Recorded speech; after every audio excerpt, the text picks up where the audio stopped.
Hello everyone and welcome back to another video on sqadia.com. In continuation of our series on enzymes, we are covering the second part of enzyme kinetics. In order to understand kinetics and the factors affecting the kinetics, it is important to know that the catalytic properties of enzymes and consequently their activities are all influenced by a number of factors. These factors include chemical properties such as the pH, physical properties such as temperature, and even the nature of the active site, meaning specificity and bisubstrate mechanics. All of which have to be optimized and controlled if activity measurements are to be carried out in a useful and reproducible fashion. So let's first talk about the chemical properties, the pH. Now, the effect of enzymes is strongly dependent on the value of the pH. When the activity of an enzyme is plotted against pH, a bell-shaped curve is usually obtained. The value at which the enzyme activity is at its maximum is known as the optimum pH. And this optimum pH value is usually close to the pH value of the cell itself, usually around pH 7. However, this is not a hard and fast rule and has many exceptions.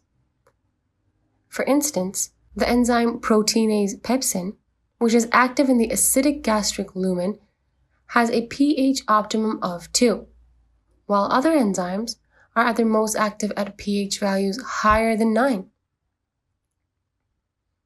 The bell shape of the activity pH profile results from the fact that the amino acid residues with ionizable groups in the side chain are essential for catalysis.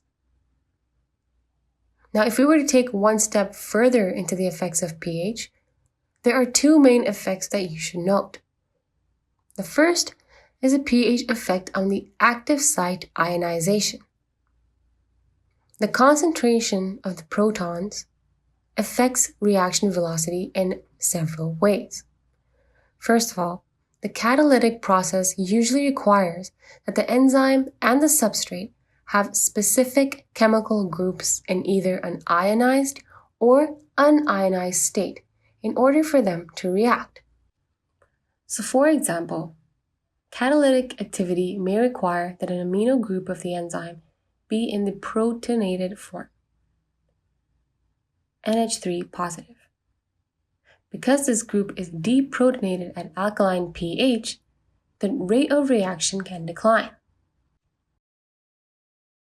Another effect that you should be aware of is the pH effects on the enzyme denaturation.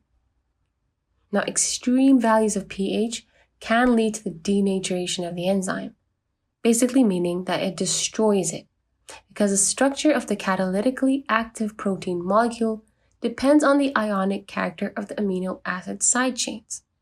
And at really extreme pH values, this can get disrupted and denature the enzyme itself. The third effect you should know about the pH is the variable pH optimum levels. Like I mentioned earlier, the pH at which maximal enzyme activity is achieved is different for different enzymes, and it often reflects the hydrogen ion concentration at which the enzyme functions in the body.